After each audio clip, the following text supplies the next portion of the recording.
Sonia Hossain madam, আপনার কাছ থেকে আমরা জানবো যে এই যে শুনছিলাম আপনার বইটি নিয়ে টিনেজদের বলছি, সেটির আসলে একেবারে শুরুর দিকের ঘটনাগুলো শুনেছি। একটু যদি আপনার কাছ থেকে জানতে পারি যে অনেক বিষয় রয়েছে, সেগুলোকে আসলে বাদ দিয়ে কিশোর কিশোরীদের জন্য এই যে আপনার ভাবনা, সেটির অনুপ্রেরণা আসলে কি ছিল? আমি যখনই বাইরে যেতাম দেখতাম এখানে ওখানে ওই কিশোর কিশোরীরা একটু কি যেন গল্পর ছলে একটু গ্রুপ গ্রুপ হয়ে যাচ্ছে।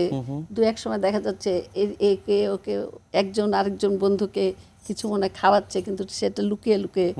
তারপরে এগুলি দেখতে দেখতে আমি আস্তে আস্তে শুনতাম যে এই দেশে মাদক ইয়েটা বেশি হয়ে যাচ্ছে, আস্তে আস্তে বাচ্চাদের উপরে বেশি এফেক্ট হচ্ছে।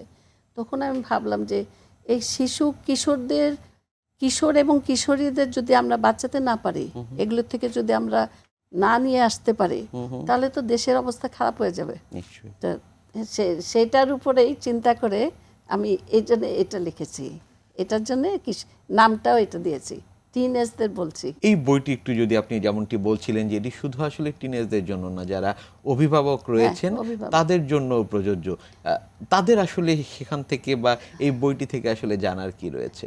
এখানে আমি যেটা উল্লেখ করতে চাই সেটা হলো যে এই গার্জিয়ানরা, বাবা মা অনেক সময় বুঝতে পারেন না বাচ্চারা কার সঙ্গে মিশছেন, বাচ্চারা কোথায় যাচ্ছে, কয়টার সময় ঘরে আসতেছে, এগুলো কোনো কিছু ওনারা বুঝতে পারছেন না, খেয়াল করছেন না। কিন্তু আসলে কিন্তু এটা কিন্তু ওই ফ্রেন্ডদের থেকেই বেশি আসে।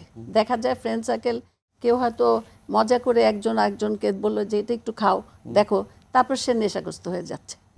তো ওই জিনিসটার জন্য খেয়াল করতে হবে বাবা মাকে, যে সে কখন যাচ্ছে বাইরে, কার সঙ্গে মিশছে, সে কটার সময় ঘুমাচ্ছে, বা কি কি খাচ্ছে, তার বালিশের নিচে কিছু আছে কিনা, হ্যাঁ, তার তোষকের তলায় কিছু আছে কিনা, সে সুটকেসে কি কি রেখেছে, সে টিফিনের সাথে কিছু নিচ্ছে কিনা, আলাদা কোনো ট্যাবলেট, তো সেগুলোই বড়দের খেয়াল করতে হবে।